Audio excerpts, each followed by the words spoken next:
first is collisions, which it's not, there's a couple things about collisions that are a little bit odd that I'll point out, but mostly you've seen these, you kind of understand the basic idea.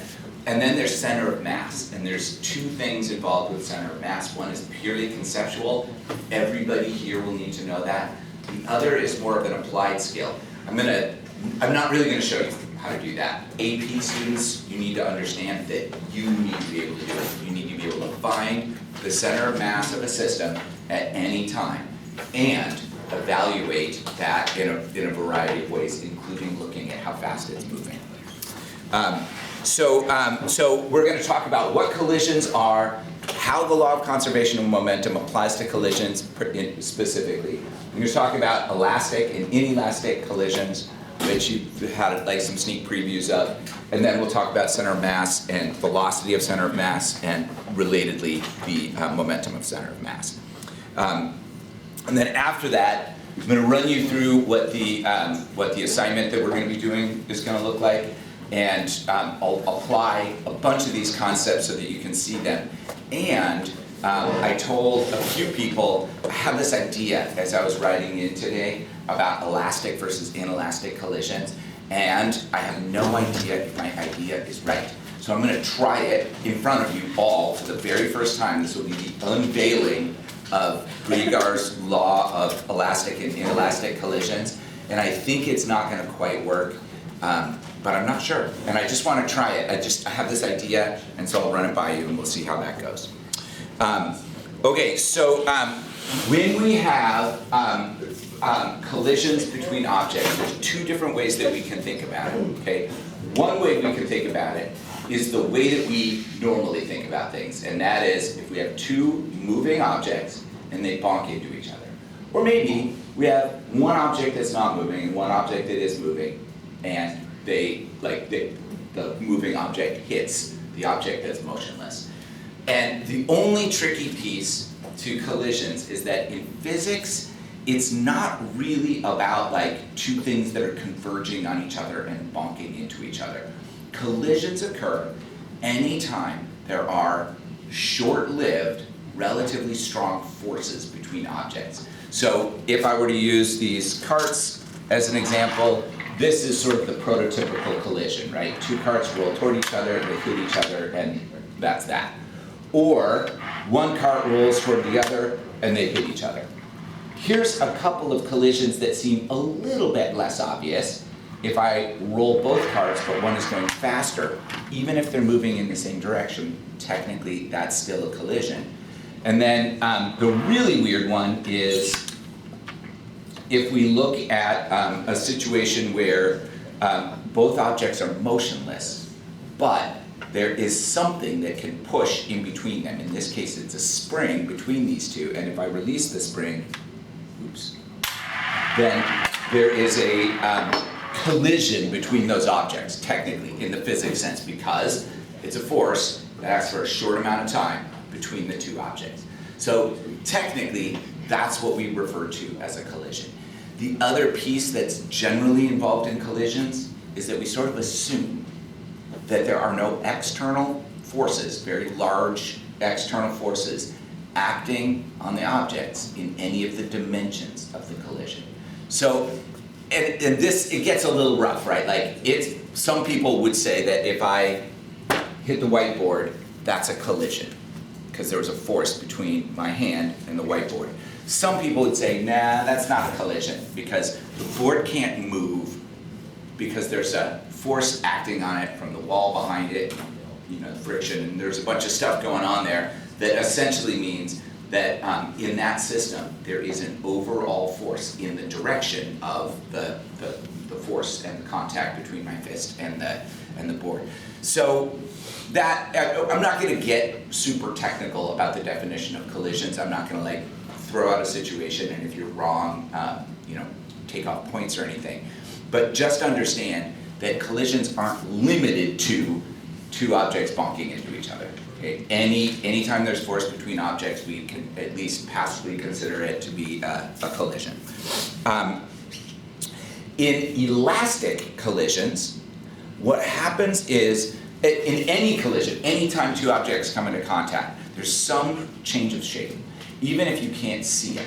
That change of shape is what's responsible for the forces between objects. This brick right here, if I hit it, if I'm pushing on it, it is changing shape. I am changing the shape of this brick. It's just not measurable, right? Like the outer electron cloud of the atoms and molecules on the outer part of this brick is compressing just a little bit.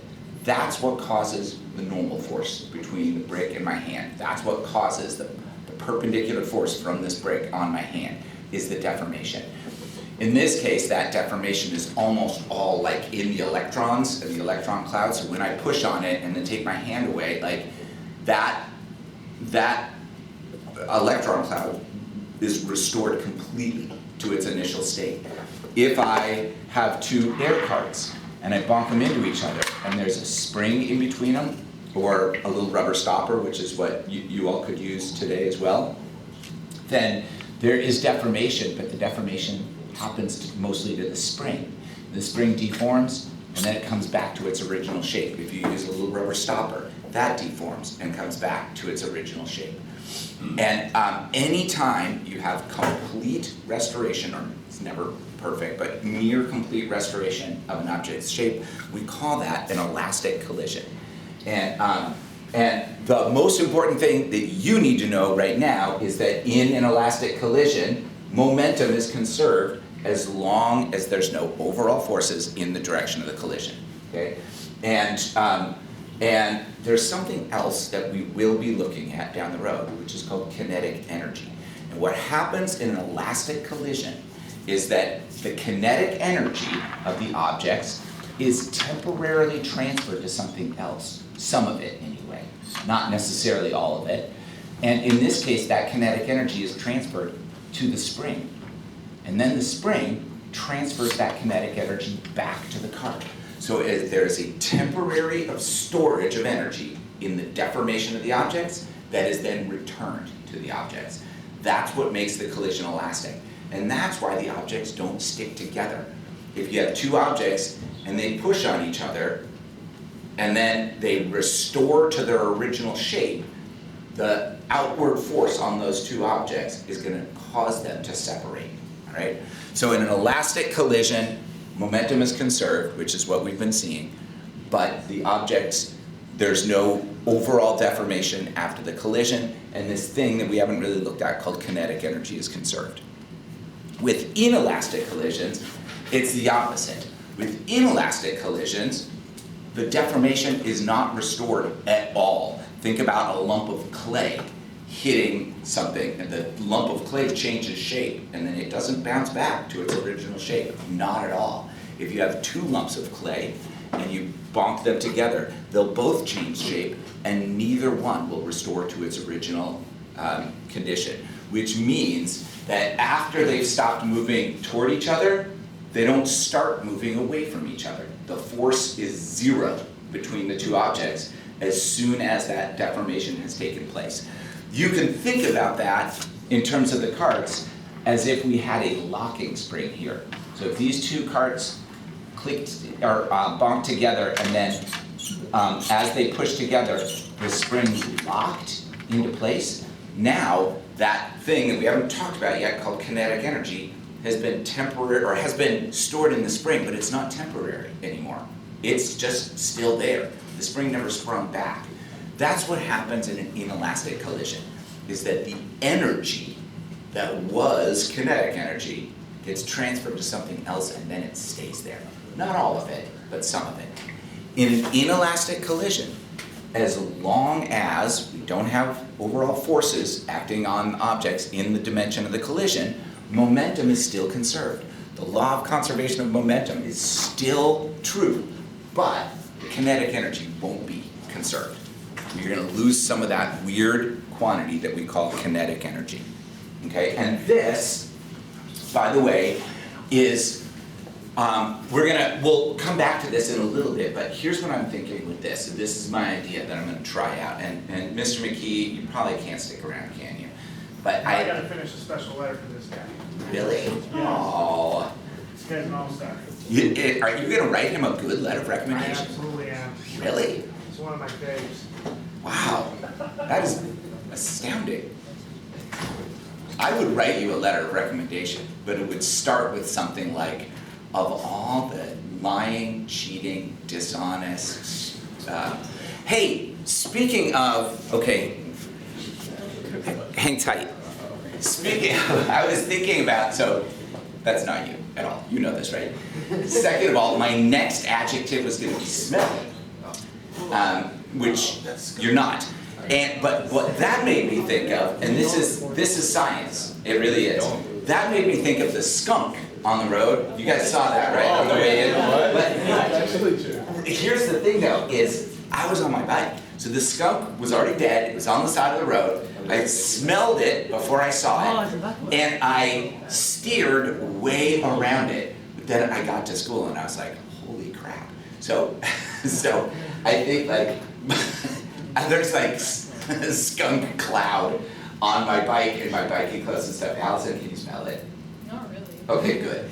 If you happen to be around me today and you're like, in the back of your mind, you think, Peter smells even more skunky today than he normally does, it's not your imagination. Does anybody here have a really good sense of smell? Raise your hand if you have an excellent sense of smell. No? You do? Okay, well, wait, you smelled the skunk in here? Yeah. Whoa, you really do have a good sense of smell. Okay, all right. Like, I'll smell it.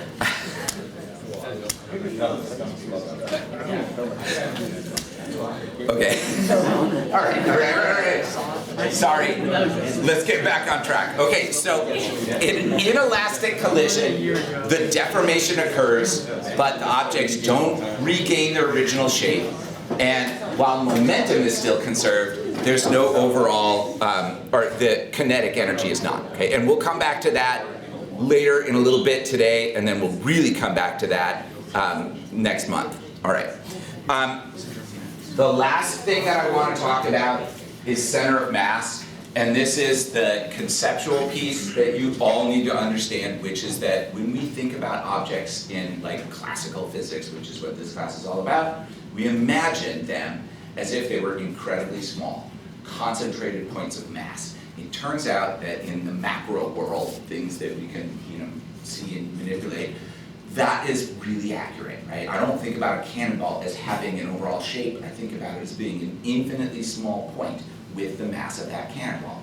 The thing is, like, relatively speaking, where that point is kind of matters, right? Like, if I am firing a cannonball at the wall of a castle that's 700 feet away, it doesn't matter so much. But if I want to know where this cart is going to be over like some period of time, then I need to be able to think about where the infinitely small point that represents this cart is. Sometimes it doesn't matter that much. Sometimes we can just pick a point and say like, well, it's here, or it's here, or it's here, and we sort of track it there. But sometimes it does matter, particularly when we're looking at momentum and when we're looking at rotation. Rotation matters because objects will experience what we call torque around their center of mass in certain circumstances. The force of gravity acts on an object's center of mass.